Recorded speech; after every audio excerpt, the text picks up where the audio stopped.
Hello everyone. So as you know that we have started a new topic in the physics and it was electrostatics and this is my fourth lecture in this. आप सबको पता है कि lecture 1 में हमने charge की properties Coulomb's law ये सारी चीजें हमने देखी थी. उसके बाद we have done the numericals on Coulomb's law. उस पर मैंने आपको कुछ अच्छे क्वेश्चंस भी करवाए थे. ठीक है. तो इसके बाद मैं इलेक्ट्रोस्टैटिक का जो नेक्स्ट पार्ट है इलेक्ट्रिक फील्ड उस पर मूव हो सकता था, बट जो लोग सीरियसली मुझको फॉलो कर रहे हैं और टाइम पर अगर आप अपनी सारी चीज़ें कर पा रहे हैं तो यू नो वेरी वेल कि मैं सिर्फ एक थियोरेटिकल पार्ट को कवर करने की कोशिश नहीं कर रहा हूँ. What I am trying to do is I am making you enable कि जिससे आप न्यूमेरिकल्स को इजीली कर पाएँ और बेसिकली वही आपका टारगेट है. तो जेई या नीट के लिए जो आपको जिस तरह से आपकी अप्रोच होनी चाहिए, जैसे आपको न्यूमेरिकल्स करने चाहिए, वो अगर सारी चीज़ें हमें सॉल्व करनी है उस लेवल पर अगर हमें जाना है तो उसके लिए बेटा आपको साथ साथ ये सारे वीडियो लेक्चर्स फॉलो करने पड़ेंगे, आपको नोट्स बनाने पड़ेंगे, असाइनमेंट सॉल्व करने पड़ेंगे. और आप में से बहुत से लोग कर पा रहे हैं, मुझे जैसे व्हाट्सएप आ रहे हैं, कमेंट्स आ रहे हैं, तो मैं देख रहा हूँ आप में से अधिकतर उन चीज़ों को आप कर रहे हैं, धीरे धीरे फ्लो में आ रहे हैं. तो उसी चीज़ को आगे बढ़ाता हूँ. आज भी बच्ची थी जो मेरा पिछला टर्म था उस पर इक्विलिब्रियम से रिलेटेड कुछ प्रॉब्लम बता रही थी, तो I am trying to consider that also. और अगर फिर भी आपको कोई प्रॉब्लम हो तो आप मुझे पर्सनली बात कर सकते हैं. I will resolve that. Okay. तो पिछले टर्म पर मैंने आपको बताया था कि whenever you are doing the questions based on equilibrium, तो उनको कैसे करते हैं बेटा कि इक्विलिब्रियम के लिए कि सर हमें क्या करना होता है, जब भी इक्विलिब्रियम में होगा हम देखेंगे सर कि नेट फोर्स उस पर जीरो करते हैं. ठीक है. तो नेट फोर्स जीरो करना है.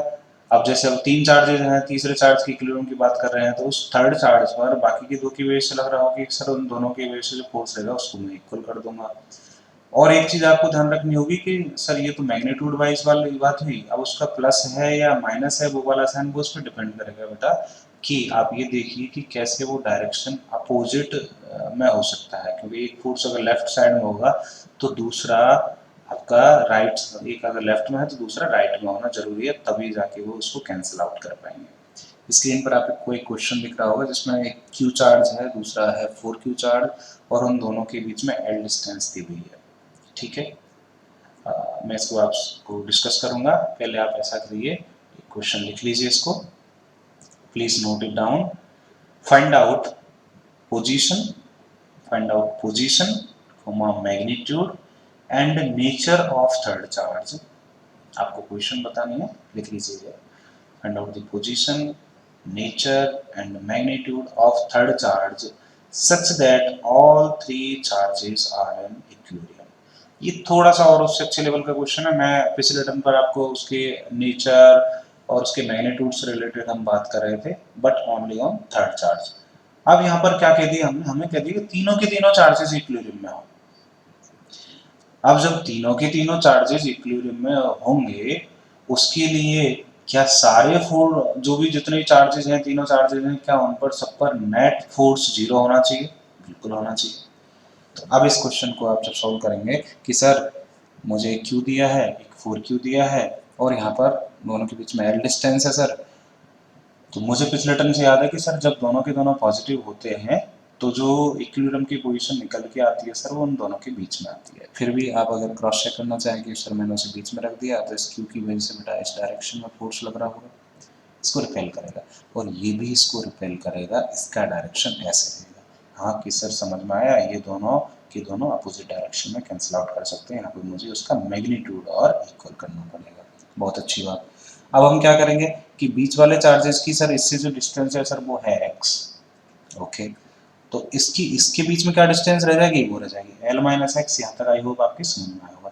अब मैं क्या करूंगा कि इस पर इसकी वजह से फोर्स है k q q, दोनों मैंने चार्जेस ले लिए, divided by x square, isn't it, will be equal to sir जो ये वाला फोर्स रहेगा तो ये रहेगा सर k q और ये वाला जो चार्ज है सर वो है हमारा 4q divided by, but in दोनों के बीच की जो डिस्टेंस है सर वो है l माइनस एक्स. तो l माइनस एक्स का होल स्क्वायर. यहाँ तक आप मेरी बात समझ गए? ठीक है. ये के क्यू क्यू को इसको काट देंगे, इसको सॉल्व करेंगे एंड इसको सॉल्व करके देखो, ठीक है। ऐसे मैं बता दूंगा, फिर उसी को मान लोगे, ऐसे नहीं होना चाहिए। You must solve it, right. तो जब यहाँ से आप सॉल्व करेंगे then x is equal to will be getting L/3, ठीक है। तो हमें यहाँ पे पता लगा क्या, पोजीशन पता लगी कि सर जो थर्ड चार्ज रहेगा वो स्मॉल q से L/3 की डिस्टेंस पर रहेगा। मैंने इसकी पोजीशन बता दी, राइट। क्या आपको इसका मैग्नीट्यूड पता है? नो। क्या आपको इसका नेचर पता है? नहीं। कि नहीं सर मैं बता सकता हूँ। कैसे? क्या इसको देख के आप बता सकते हैं? एक कहेगा कि सर पॉजिटिव ही होगा, क्योंकि सर तभी जाके तो ये एक दूसरे को अपोजिट डायरेक्शन में फोर्सेस लग रहे हैं, तो सर थर्ड चार्ज का नेचर होगा वो पॉजिटिव होगा। अगर आप ऐसा सोच रहे हैं तो गलत सोच रहे हैं। ये सोचो कि अगर ये माइनस कर दो आप इसे, फिर क्या होगा? अगर मैं इसे माइनस कर दूंगा तो ये स्मॉल क्यू इसको अपनी तरफ अट्रैक्ट कर रहा होगा, और ये 4Q भी तो अट्रैक्ट कर रहा होगा, क्योंकि ये भी अपोजिट नेचर हो गए, ये भी अपोजिट हो गए, तब भी तो ये फोर्सेस का जो डायरेक्शन है वो अपोजिट डायरेक्शन में आ रहा है। तो क्या ये पॉसिबल है? हाँ। इसका मतलब आप यहाँ से अभी नहीं पता कर पा रहे हैं कि थर्ड चार्ज का जो नेचर है वो पॉजिटिव लें या नेगेटिव लें। यहाँ से अगर इसी जगह से आप करने की कोशिश करेंगे गलत हो जाएगा, क्योंकि मैंने आपको दोनों केसेस बताए, ये पॉजिटिव से भी पॉसिबल हो रहा है और नेगेटिव से भी हो रहा है। बट करना क्या है, हमें तीनों के तीनों चार्जेस इक्विलिब्रियम में करने हैं। कि यहाँ से सर ये तो पता लग गया कि चाहे इसे पॉजिटिव करो नेगेटिव करो, ये थर्ड ये बीच वाला जो चार्ज है वो सर इक्विलिब्रियम में आ रहा है। तो क्यों ना फिर अब आउटर मोस्ट की तरफ जाओ। अब ये सबके सबको चेक करने की जरूरत नहीं है। अब किधर भी अब कोई एक चार्ज जो कॉर्नर वाला है उस पर आप नेट फोर्स 0 कर लेंगे तो दूसरे वाले पर ऑटोमेटिक हो जाएगा, क्योंकि इन दोनों के बीच में भी सेम डिस्टेंस है, सेम चार्जेस हैं, तो वही कुछ रहने वाला है। तो इसलिए मैं आपको ऑलरेडी पहले बता रहा हूँ 20 का ले लिया। अब आप कॉर्नर्स का कोई भी अपने हिसाब से जो आपको इजी पड़ रहा हो उस हिसाब से आप पकड़ सकते हैं, ठीक है। तो मैं फॉर एग्जाम्पल अब इसी की बात कर रहा हूँ कि मैं इसके हिसाब से इसको देखूँ, ठीक है। तो मैं इस वाले कॉर्नर पर आ गया, कॉर्नर नंबर 1, और ये है मेरा कॉर्नर नंबर 2। अब आप सोचिए कॉर्नर नंबर 1, ये बीच वाले को अगर आप पॉजिटिव लेंगे तो ये पॉजिटिव और ये पॉजिटिव, क्या इसको ये रिपेल कर रहा होगा? बिल्कुल।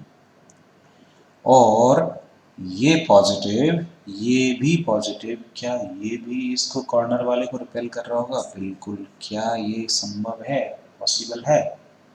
तो इसका मतलब हमें ये पता लगा कि that middle charge Q can not be positive. समझ रहे बात? That middle charge can not be positive. आप क्या करें कि सर इसका मतलब ये नेगेटिव है, आप एक बार और चेक कर लीजिए। अगर आपने इसे नेगेटिव किया,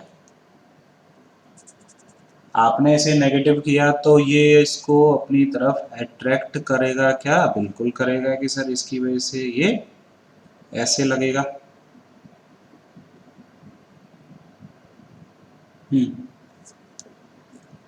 ये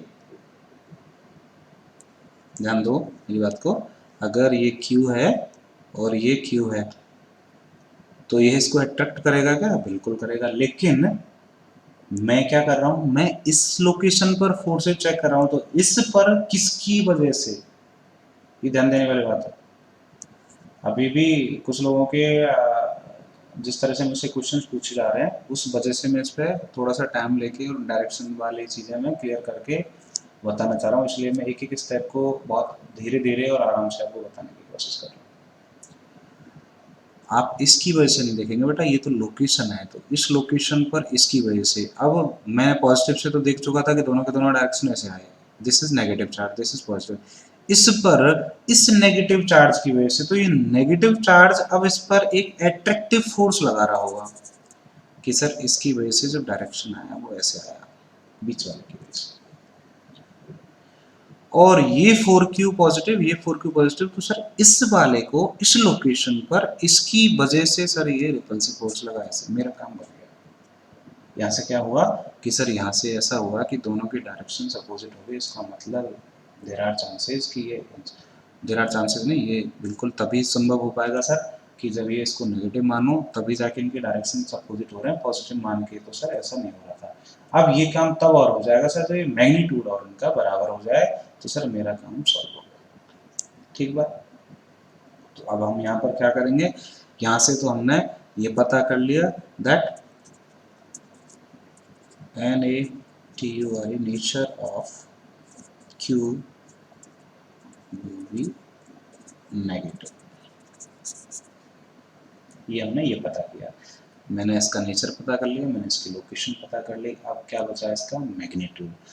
अब इस पर फोर्सेज और इक्वल करना है, तो पहले वाले की वजह से आप कहेंगे sir k Q q divided by, मैं सर ये एक्स निकाल चुका हूँ, L/3 का whole square is equal to, अब इसकी वजह से k q 4Q divided by L square.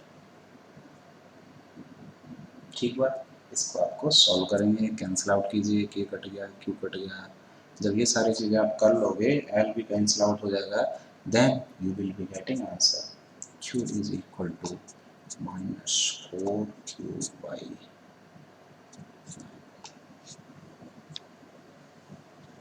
Q is equal to -4Q/9। Right, यहाँ से आपका 4Q/9 आएगा, लेकिन वो माइनस रखना पड़ेगा, पहले ही डिसाइड कर चुका है कि तो नेगेटिव होगा। क्या आपकी ये बात समझ में आई? ठीक बात। So shall we move on. Okay, एक बार इस क्वेश्चन को दोबारा देखिएगा, अपने हिसाब से सॉल्व करने की कोशिश कीजिएगा। I am moving on now. Okay, so हमने देख लिया कि सर इक्विलिब्रियम के लिए मैं थर्ड चार्ज की पोजीशन, मैग्नीट्यूड, ये सब कुछ निकाल सकता हूँ। और अब मैंने एक चीज़ और देख ली सर कि अगर पूरा का पूरा सिस्टम इक्विलिब्रियम में चाहिए, तो मैं बीच वाले के वो चीज़ें निकाल के और फिर कंप्लीट सिस्टम के लिए कॉर्नर वाली लोकेशन और देखूंगा और फिर वहाँ पर नेट फोर्स 0 करूँगा, तो मेरा क्वेश्चन सॉल्व हो जाएगा, जैसे कि ये वाला। ठीक। अब क्या आप ये जानते हैं कि टाइप्स ऑफ इक्विलिब्रियम क्या होता है? टाइप्स ऑफ इक्विलिब्रियम,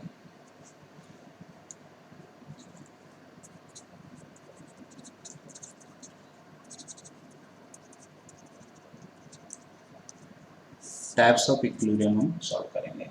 तो आपने सुना होगा, 11th में भी आपने पढ़ा होगा, सर ने डिस्कस किया होगा आपसे, इक्विलिब्रियम में याद करो, रिकॉल कर पा रहे हैं? Types of equilibrium, yes, stable equilibrium, unstable equilibrium, neutral equilibrium. ठीक है, मैं आपको सिंपल से तरीके से समझाता हूँ। जैसे फॉर एग्जांपल,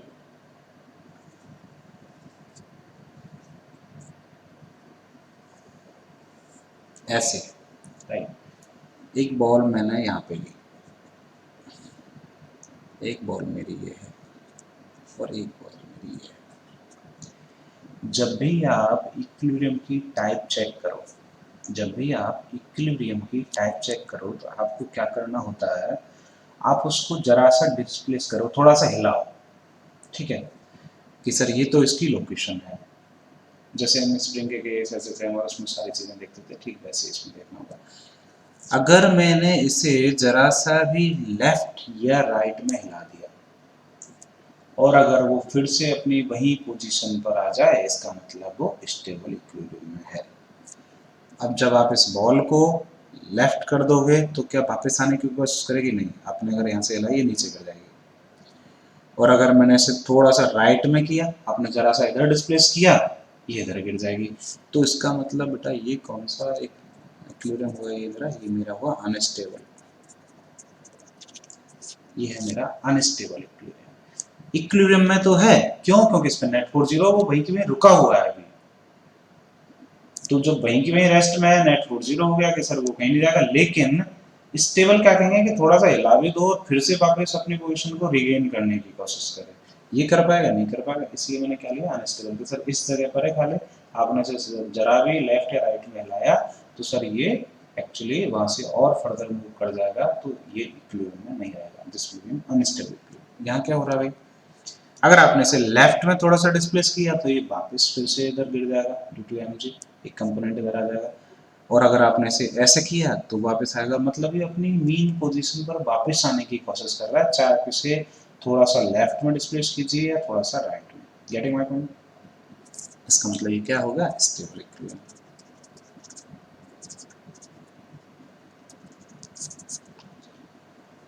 और इसमें क्या होता है, ये हॉरिजॉन्टल प्लेन सरफेस है। जब आप इसे थोड़ा सा मूव करेंगे तो ना ये दूर भाग रहा है ना ये वापस पास आ रहा है। अगर आपने इसे ऐसे किया वो वहीं की वहीं बैठ गया, अगर इसने आपने इधर किया तो वहीं की वहीं होगा। तो थोड़ा सा मूव करने पर लेफ्ट या राइट में उसमें कोई चेंजेस नहीं आया, वो वहीं की वहीं रहे। वो इक्विलिब्रियम होता है बेटा आपका न्यूट्रल इक्विलिब्रियम। तो तीन तरह के इक्विलिब्रियम होते हैं, stable, unstable and neutral. I hope ये आपके समझ में आया होगा। इसके लिए आपको क्या करना होता है, इसके लिए आपको देखना होता है कि आप जरा सी उसकी पोजीशन को मूव कीजिए। ठीक है, अगर आप उसकी पोजीशन को मूव करेंगे, थोड़ा सा उसे डिस्प्लेस कीजिए। अगर आपने उसे लेफ्ट में डिस्प्लेस किया है तो वापस वो अपनी मेन पोजीशन पर आने की कोशिश करेगा, या राइट में आपने थोड़ा सा डिस्प्लेस किया तो फिर से अपनी मेन पोजीशन पर आने की कोशिश करेगा, तो वो स्टेबल होगा। और जब उसकी पोजीशन में कोई चेंजेस नहीं आया है तो वो हो जाएगा बेटा आपका, पोजीशन में कोई भी चेंज नहीं आया तो वो हो जाएगा न्यूट्रल। ठीक, आगे आगे बढ़ते हैं। अब इस पर बेस्ड न्यूमेरिकल्स ये सारी चीजें ये कैसे बनती होंगी, इससे रिलेटेड मैं आपको कोई एग्जांपल देता हूँ। ठीक है,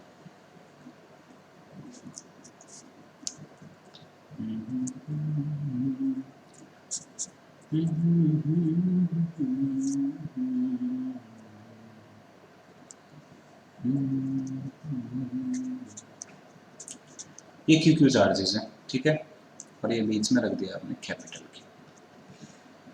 आप मुझे बताइए किस टाइप का इक्विलिब्रियम है, इस इक्विलिब्रियम की क्या टाइप है। फर्दर इन दोनों के बीच में डिस्टेंस आपने दे दी। सोचो सोचो सोचो, स्टेबल है अनस्टेबल? चलो पहला क्वेश्चन मैं आपको बताता हूँ। आप क्या करेंगे कि सर मैं इसे थोड़ा सा हिलाऊंगा, ठीक है, तो मैं ऐसे इधर एक्स डायरेक्शन में हॉरिजॉन्टली हिला दिया, मैं इसको ऐसे मूव कर दिया। ठीक बात। अब आप इस पे देखो क्या फर्क पड़ा होगा। जब आप इस क्यू को थोड़ा सा राइट डायरेक्शन में लेके आए, ठीक बात, अब उस पर फोर्सेज आप देखिए कि सर मेरा जब ये नया क्यू जब इधर आ जाएगा ये, तो इसकी वजह से सर ऐसे फोर्स लग रहा होगा और सर इसकी वजह से सर ऐसे फोर्स लग रहा होगा। आपने मूव किया ऐसे टुवर्ड्स राइट, तो क्या ये लेफ्ट डायरेक्शन की तरफ उसे वापस ले जाने की कोशिश कर रहा है कि सर ले तो जा रहा है लेकिन ये इधर भी तो आ रहा है, ये भी तो फोर्स है। इसका मतलब फिर आप ये देखो कौन सा वाला बड़ा है।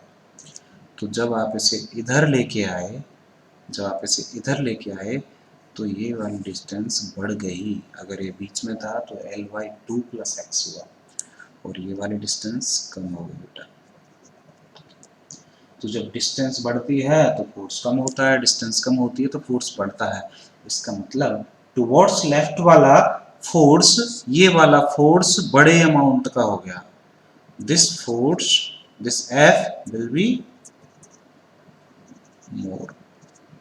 ये जो लेफ्ट डायरेक्शन का जो फोर्स होगा ये ज्यादा बड़े अमाउंट का होगा। तो आपने जब उसे राइट डिस्प्लेस किया था, ये बड़ा फोर्स उसे वापस वहीं ले जाने की कोशिश कर रहा है। इसका मतलब ये क्या हो गया, स्टेबिलिटी।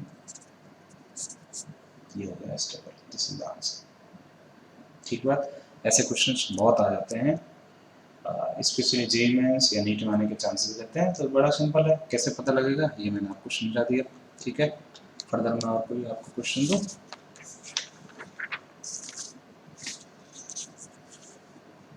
कि सर और कराओ। ठीक है, अब हम क्या करेंगे, मैंने आपको एक और क्वेश्चन दिया,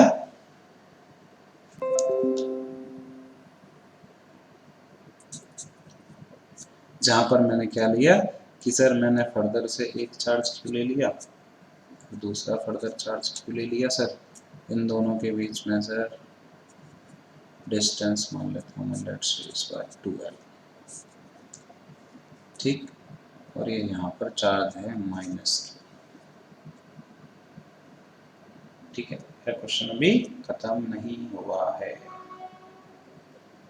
इस बार मैं इसे आपसे जानना चाह रहा हूं कि हॉरिजॉन्टली नहीं हिला रहा हूं मैं इसे, परपेंडिकुलर डायरेक्शन में इसकी मुझे इक्विलिब्रियम की टाइप आपको बतानी है। ठीक है, परपेंडिकुलर डायरेक्शन में बताइए। अब परपेंडिकुलर डायरेक्शन में कैसे बताएंगे कि सर पर्टिकुलर परपेंडिकुलर डायरेक्शन में मैं इसे मूव करूंगा। ठीक है, तो लेट्स से मैंने इसे इस डायरेक्शन में x डिस्प्लेस किया, तो ये मेरा माइनस क्यू आ गया बेटा यहाँ पर। ठीक है, अब आप इस पर फोर्सेस देखो, ये बिल्कुल इसके मिडिल से लेके आए हैं कि सर जब आप इस माइनस क्यू को ऐसे ले आओगे तो ये वाला प्लस क्यू इसको अपनी तरफ खींच रहा होगा सर, और सर ये वाला भी इसको सर अपनी तरफ खींच रहा होगा। इन दोनों के एंगल थीटा थीटा सर बराबर होंगे, समझ रहे हैं? तो इसका ये वाला कंपोनेंट और ये वाला कंपोनेंट हॉरिजॉन्टल तो कैंसिल आउट हो जाएगा। ठीक बात। तो अगर ये f लगेगा तो ये वाला कंपोनेंट क्या हो जाएगा, f cos थीटा, मतलब ये इधर 2f cos थीटा से वापस जाने की कोशिश कर रहा है। क्या बना ये, हमने उसे नीचे की तरफ मूव किया, ये वाला फोर्स उसे वापस ऊपर की तरफ ले जाने की कोशिश कर रहा है। इसका मतलब ये होगा अगेन स्टेबिलिटी। कि सर बहुत बढ़िया, समझ में आ गया मेरे, स्टेबल इक्विलिब्रियम कि सर अब मेरे ये समझ में आ चुका है। क्यों? क्योंकि सर आपने इसके हॉरिजॉन्टल डायरेक्शन में मूव करके बता दिया और वर्टिकल में भी मुझसे क्वेश्चन दिया हुआ किसकी अलाउंग आपको चाहिए, तो मैं सर इजीली इसकी टाइप्स बता सकता हूँ। और उस टाइप को कैसे बताएंगे हम, उसको उस डायरेक्शन में थोड़ा सा मूव करके हम उसे देखेंगे। ठीक बात। अब हम देखते हैं नेक्स्ट क्वेश्चन। नेक्स्ट क्वेश्चन मैंने क्या किया, मैंने इसे यहाँ पर रखा मैंने माइनस क्यू, और यहाँ पर रखा मैंने माइनस क्यू, और बीच में रख दिया स्पार्क क्यू। जल्दी से बताओ इसकी हॉरिजॉन्टल डायरेक्शन में कैसा इक्विलिब्रियम होगा। इस बार सही आना चाहिए यार सबका, सोच लिया, क्रॉस चेक कीजिएगा। हाँ, और अगर सही आए तो आपको आप शाबाशी दे सकते हैं, हाँ यार मैंने क्वेश्चन बता दिया। तो ये माइनस क्यू है, ये माइनस क्यू है, this will B unstable equilibrium, unstable. ठीक है, कुछ लोगों को अभी भी समझ में आया, मैं फिर से बताता हूँ और आप क्रॉस चेक कर लीजिएगा। फॉर एग्जांपल मैंने इसे एक्स ऐसे डिस्प्लेस कर दिया, इस डायरेक्शन में ला दिया। अब अगर ये वापस इधर आने की कोशिश कर रहा होगा तो स्टेबल हो जाएगा, और नहीं आने की कोशिश करेगा, दूर और जाने की कोशिश करेगा तो ये क्या हो जाएगा, ये हो जाएगा अनस्टेबल। तो जब मैंने इसे ऐसे मूव किया, ये वाला नेगेटिव है, ये वाला पॉजिटिव है, ये वाला इस पर इस डायरेक्शन में फोर्स लगा रहा होगा, और ये वाला भी तो इसको इसी डायरेक्शन में फोर्स लगाएगा। ठीक बात। लेकिन जब मैं इसे यहाँ लेके आ गया हूँ तो ये एक्चुअली जो डिस्टेंस है ये कम हो गई, तो ये और ज्यादा तेजी से इधर अट्रैक्ट करेगा, this force will be greater than due to this force, ये वाला फोर्स बड़े अमाउंट का हो जाएगा। क्यों? क्योंकि इसकी फर्दर, और पहले डिस्टेंस इतनी थी तो अब इसकी डिस्टेंस और बढ़ गई, तो जब डिस्टेंस बढ़ती है तो फोर्स का मैग्नीट्यूड कम हो जाता है, तो ये उतनी उस हिसाब से उसको अपनी तरफ नहीं खींच पा रहा होगा और ये उसको दूर लेके चला जाएगा, इसलिए इसको मैंने क्या बोल दिया था, अनस्टेबल। ठीक है, आई होप आपके ये समझ में आया होगा।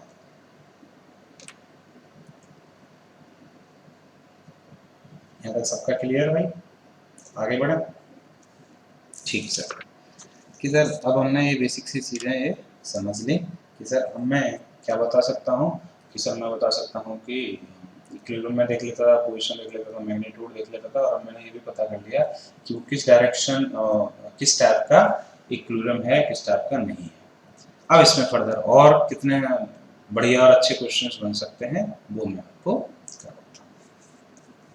ठीक भाई, तो हम क्या करते हैं, एक चार्ज में आपको यहाँ पर देखिएगा, तो मैंने एक चार्ज लिया Q, दूसरा भी चार्ज लिया Q, उन दोनों के बीच की डिस्टेंस हमने ले ली सर 2L। ओके, बीच में मैंने क्या किया, मैंने रख दिया यहाँ पर Q जिसका चार्ज है मास M। ठीक बात। आप ये पता कर सकते हैं कि इक्विलिब्रियम में होगा नहीं होगा, बिल्कुल पता कर सकता हूँ सर। और ये स्टेबल इक्विलिब्रियम है अनस्टेबल इक्विलिब्रियम है, पिछली बार ही बताया था। आप इसे जैसे ही इधर करेंगे तो ये डिस्टेंस कम हो जाएगी, ये और इसे तेजी से वापस भगा देगा, रिपेल कर देगा, इसका मतलब ये स्टेबल इक्विलिब्रियम में है। स्टेबल इक्विलिब्रियम में है तो अब इस पर कैसे क्वेश्चंस बन जाते हैं वो मैं आपको बताता हूँ। आप लिखिए, if we slightly displace the particle along the line joining, if we slightly displace the particle along the line joining the two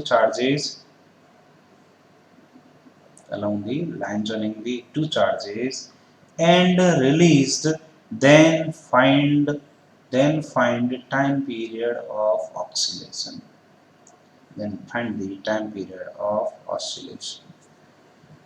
अगर मैं इसे जरा सा डिस्प्लेस करूंगा और तब इसको छोड़ दूंगा तो ये वापस, जैसे मैंने इसको इस डायरेक्शन में एक्स से मूव कराया तो ये वाली डिस्टेंस कम रह जाएगी, तो ये वाला फोर्स बड़े अमाउंट हो जाएगा जो इसे वापस लेके जाएगा। ठीक बात। तो जब इसे वापस लेके जाएगा तो फिर ये ऐसे ले गया, फिर तब तक वो वाला इसको वापस कर देगा, तो इसके अलोंग ऐसे ऐसे ऐसे ऐसे मूव करने लग जाएगा। वही आपसे मैंने पूछा है कि इसका टाइम पीरियड ऑफ ऑसिलेशन बताओ। SHM में मैं थोड़ी सी आपको रिकॉल करूँ, आप रिकॉल करूँ चीज़ों को। इसका SHM ऑसिलेशन और ये सब देख के ही तोते नहीं उड़ने चाहिए आपके कि अरे सर ये तो आपने SHM और टाइम, हम तो इलेक्ट्रोस्टैटिक्स पढ़ रहे थे, अब कैसे क्वेश्चन सॉल्व होंगे। तो बेटा ऐसे क्वेश्चन अच्छे क्वेश्चन में आते हैं कंपटीशन एग्जाम के हिसाब से, तो बेहद इंपॉर्टेंट क्वेश्चन है। कितनी सी चीज़ चाहिए मैथ्स में, SHM का एक जरा सा मैथ्स में कॉन्सेप्ट चाहिए, बाकी फिर हमें से इलेक्ट्रोस्टैटिक से ही करना होगा। उसमें क्या था कि सर SHM में क्या करते थे हम कि जब F is equal to -kx हो जाता था, स्प्रिंग के केस में ऐसा होता था, जब ऐसा फोर्स होता था तो SHM कर लेते थे सर वो। ठीक है, और सर वहाँ पर t की वैल्यू आती थी सर 2π√m/k। ये फॉर्मूला आपको सबको याद होना चाहिए कि t is equal to 2π√m/k, और k यहाँ पर इस तरह से जो फोर्स आएगा सर उसको कंपेयर करके मैं इसकी वैल्यू निकाल सकता हूँ। ठीक बात, करें भाई इसको। ओके, तो ऑन डिस्प्लेसिंग x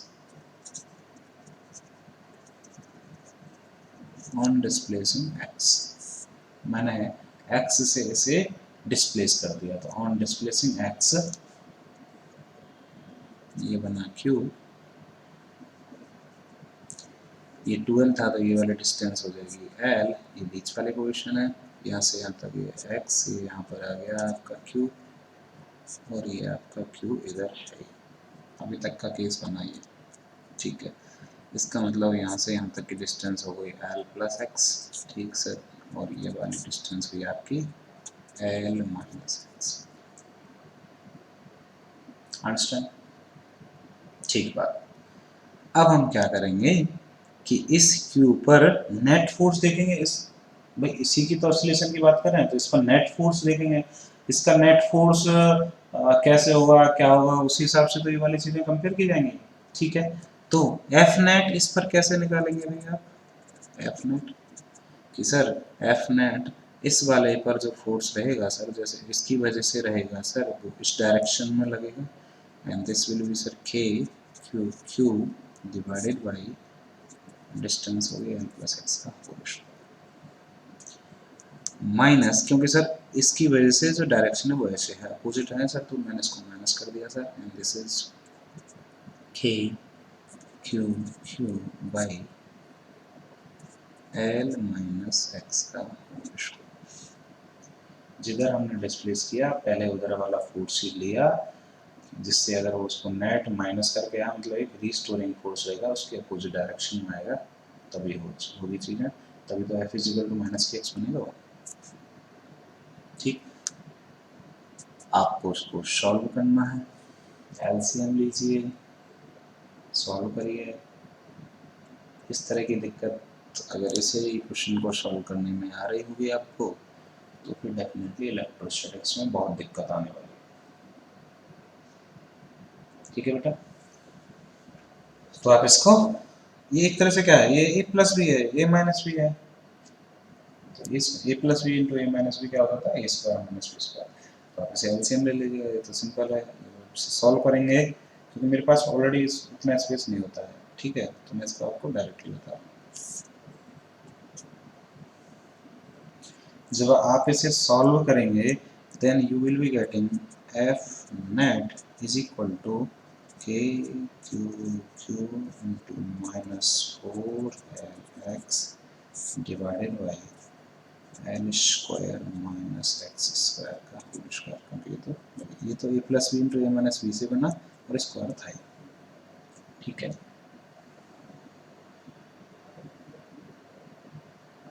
आगे बढ़े।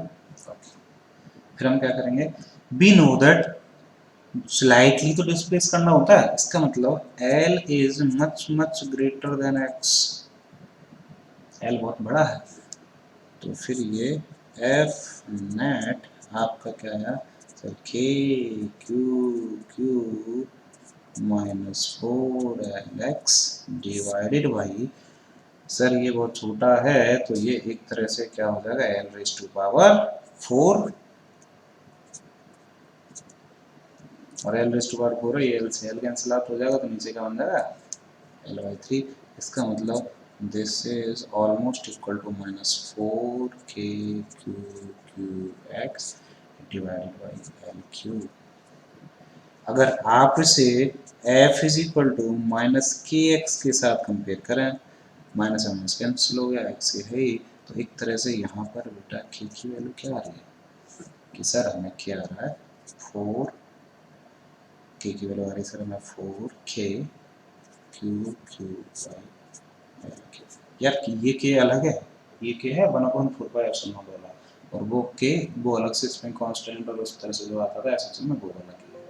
ठीक है, तो फिर आप यहाँ पे क्या करेंगे कि सर अब मुझे टी पता है, T is equal to 2π√m/k होगा, तो मैं इस पे यहाँ की इसकी वैल्यू डाल दूंगा सर, तो ये आंसर आ गया मेरा sir final 2π√mL3/4k/Q। This is answer. ठीक,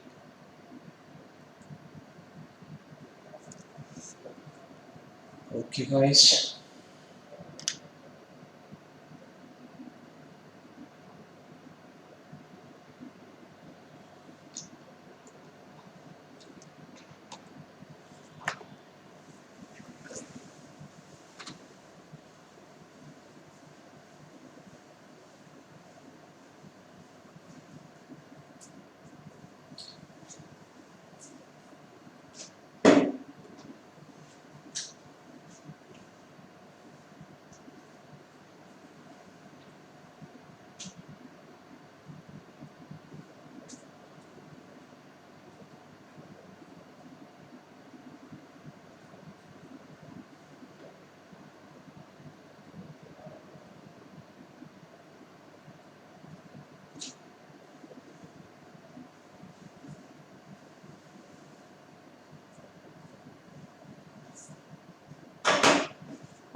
right, okay.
Okay, so the next question will be, again I'm taking here the charge q, और एक चार्ज मैंने ले लिया है फिर से q।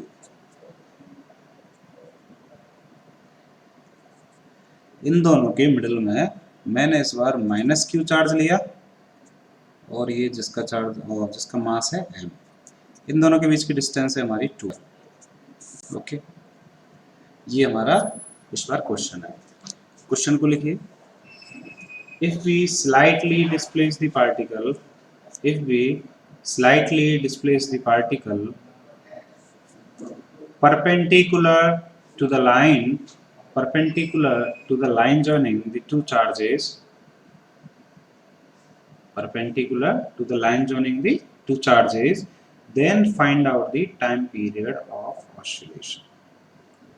पिछले क्वेश्चन में हमने ये हॉरिजॉन्टल डायरेक्शन में लिया था, इस बार क्या है ये, इस बार है ये हमारा इसके परपेंडिकुलर डायरेक्शन में। ठीक है, ओके। तो इस बार क्या हो रहा होगा इस क्वेश्चन में, देखो मैं इसको वही बता देता हूँ आपको कि फॉर एग्जांपल आपने इसे x से ऊपर की तरफ डिस्प्लेस कर दिया।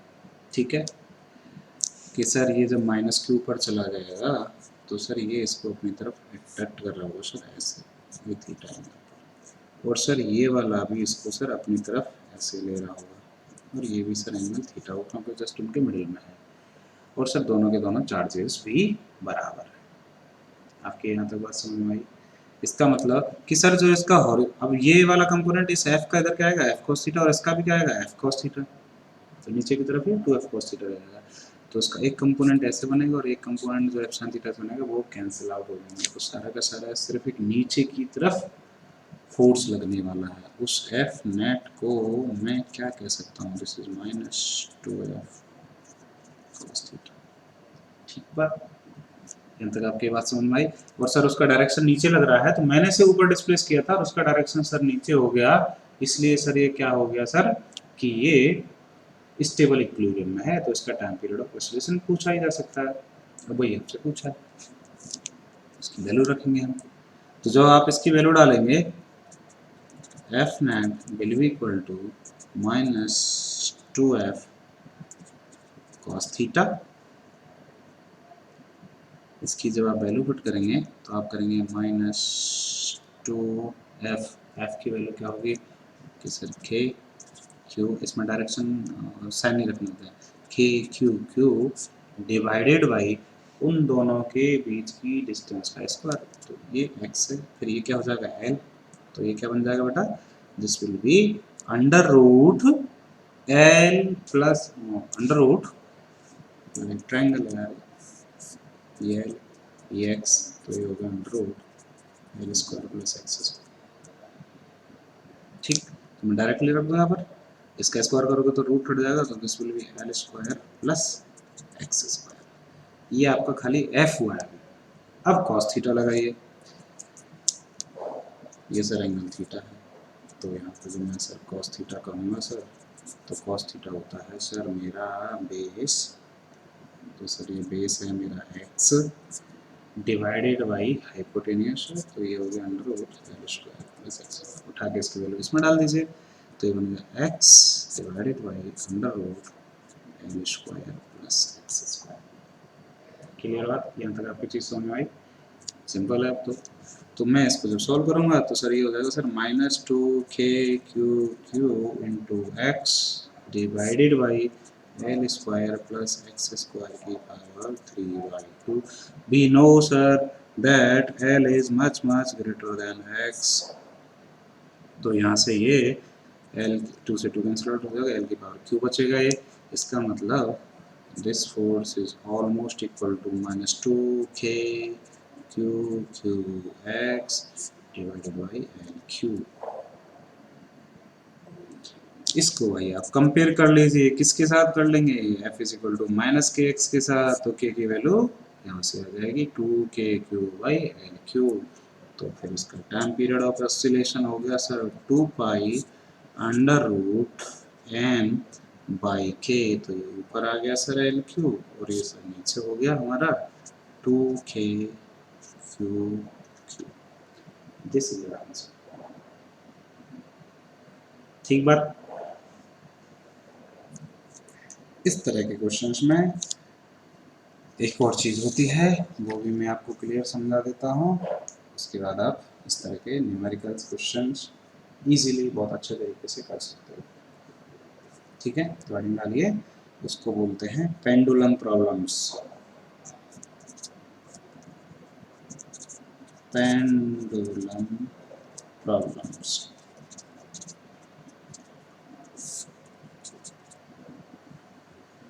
ठीक है सर, पेंडुलम प्रॉब्लम को कैसे करेंगे? पेंडुलम प्रॉब्लम आपने 11th में भी की थी, सब कुछ ठीक वैसा ही है। उसको सारे फोर्सेज आपको देखने हैं, अप्लाई करने हैं, और फिर उस तरह के क्वेश्चंस को हम सॉल्व करेंगे। ठीक है, मैं आपको बताता हूँ।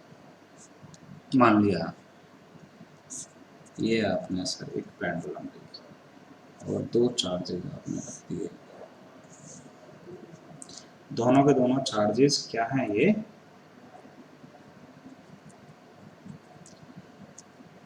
एक जैसा नेचर रखना पड़ेगा इनका, मैग्नीट्यूड वाइज कुछ भी रखोगे आपके ऊपर, जैसे Q1 कर दिया, Q2 कर दिया। सेम सेम चार्ज क्यों रखे मैंने कि जिससे रिपेल करें, अट्रैक्ट करेंगे तो चिपक ही जाएंगे, फिर पेंडुलम कैसे बनेगी।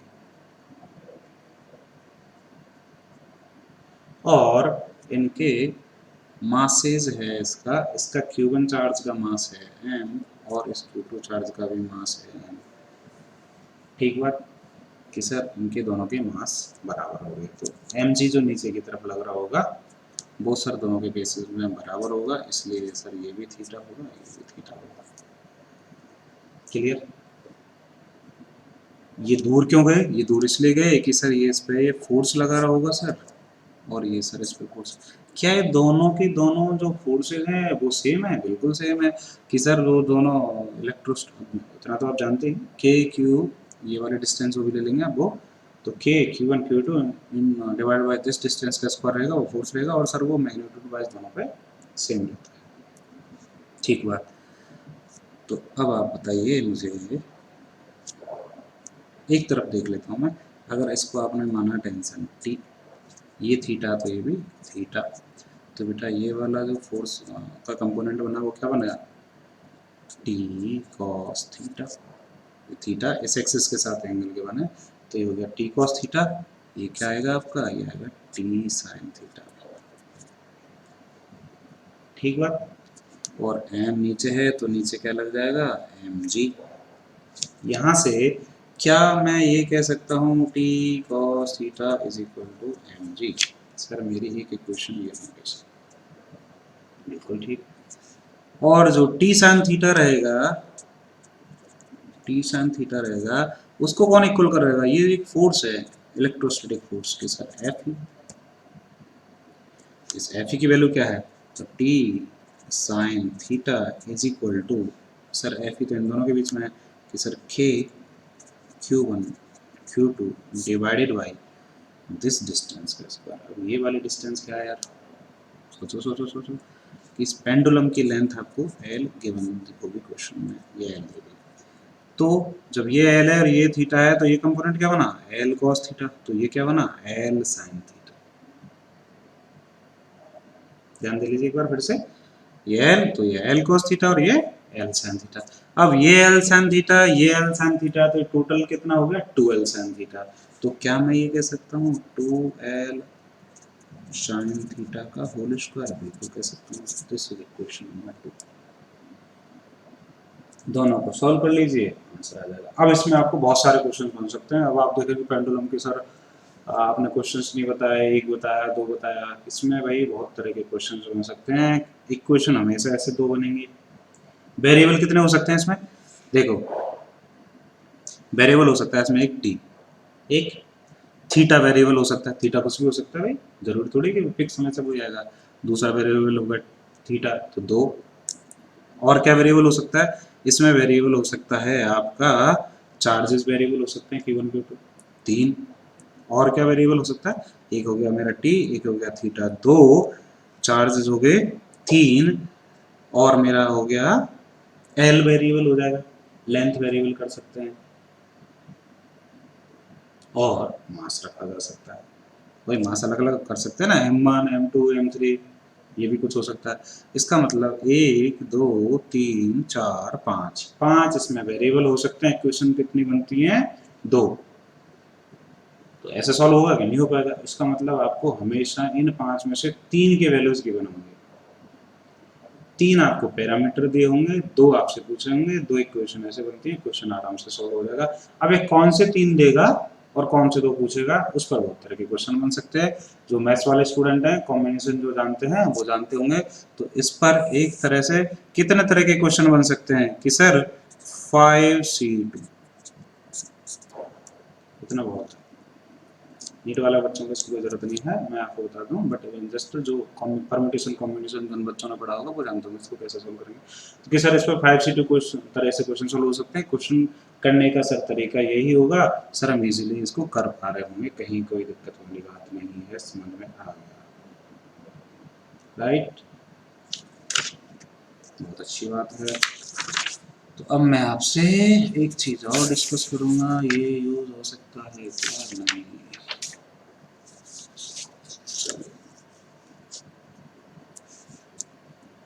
अब मैं इस पर एक सिंपल सा इजी सा आपको एक क्वेश्चन देता हूँ।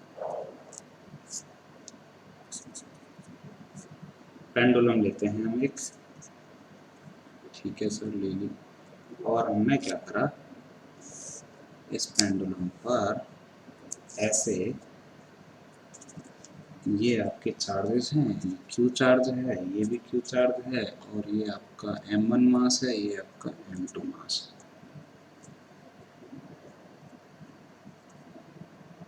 तो ये θ1 है और ये θ2 है।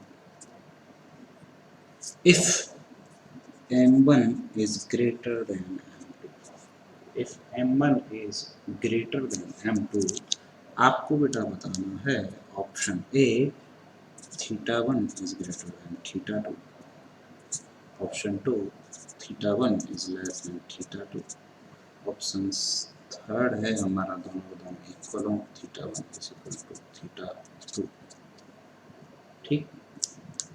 और फोर्थ कर दिया हमने ना, कैसे सॉल्व करें। चार्जेस बराबर थे, m1 m2 के अलग अलग मासेज हैं, तो θ1 θ2 दे दिया है। अब आपसे ये क्वेश्चन बहुत इंपॉर्टेंट है और ये अक्सर आता रहता है। थोड़ा सा प्रारूप फॉर्मेट बदल देते हैं, कंसेप्चुअल क्वेश्चन है, समझने की कोशिश कीजिए, कोई जल्दबाजी नहीं, आपका आंसर इसमें सही होना चाहिए। तो आप ये कर सकते हैं, हाँ सर मेरे सारे कंसेप्ट समझ में आ रहे हैं, दिमाग लगाइए यार, ठीक है, कर पा रहे हैं कि सर इन दोनों के बीच में इलेक्ट्रोस्टैटिक फोर्स लगेगा सर। तो वो तो सर क्या करेगा, ऐसे बना देता हूँ कि सर जो इलेक्ट्रोस्टैटिक फोर्स लगेगा वो उसको दूर भगा रहा होगा, इसको दूर भगा रहा होगा। अब इनके जो मासेज हैं, इनके मासेज हैं, उनकी वजह से ये mg ऐसे लग रहा होगा। सर इन दोनों के मास बराबर होते तो ये बराबरी तरह से नीचे लग रहा होता, तो θ1 θ2 सर इक्वल हो जाते, लेकिन सर ये m1 जी से कर रहा होगा, ये m2 जी से कर रहा होगा, ठीक बात। तो जब ये वाला मास बड़ा हो जाएगा तो ये वाला मास, लेकिन मैं इसको बताता हूँ, ये वाला मास जब इसको बड़ा हो जाएगा तो m1 जी से ऐसे खींचने की कोशिश करेगा, ऐसे, तो ये एंगल कम हो जाएगा। लेकिन इलेक्ट्रोस्टैटिक फोर्स जो उनको रिपेल कर रहा है वो तो दोनों पर बराबर लग रहा होगा। तो जब ये इसमें ऐसे आ जाएगा तो एक तरह से जो इधर जो ये रहेगा, ये θ2, ये इसको ऐसे दूर भगा देगा, टिल्ट हो जाएगा, थोड़ा सा ये टेढ़ा हो जाएगा कि सर ये फिर एंगल एक कम रह जाएगा और ये एंगल ये ज़्यादा हो जाएगा θ2। इसका मतलब θ1 आपका सर कम रहने वाला है θ2 से। आंसर हो जाएगा आपका कि सर वो मास उसका ज़्यादा था तो वो उसको नीचे लेके आ गया और इसको उसने दूर पहुंचा दिया, तो ये बड़ा एंगल हो गया, ये छोटा एंगल हो गया। आई होप आपके ये समझ में आया होगा, नहीं समझ में आया हो एक बार वापस से इस वीडियो में जाइएगा और इसको फिर से देखिएगा।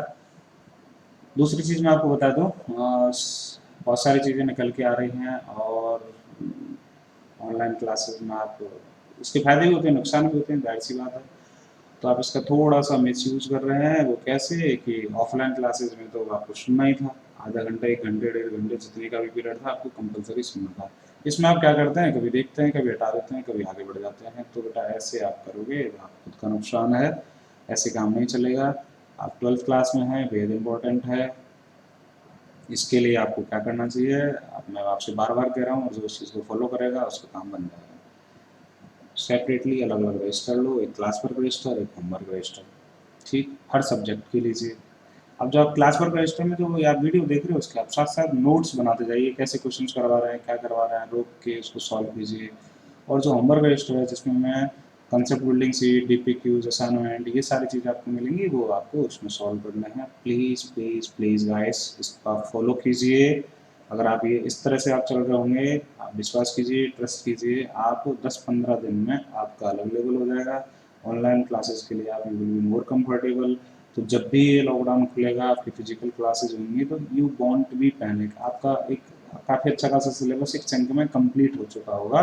तो आपको ये रहेगा, हाँ सर मुझे ये सारी चीज़ें आती हैं, तो वो आप टेंशन में नहीं आएंगे। ठीक है। तो आई होप आप इस बात को आप मानेंगे, उसी के अकॉर्डिंगली आप काम करेंगे। आज के लिए इतना ही, see you in the next class, तब तक के लिए बाय बाय।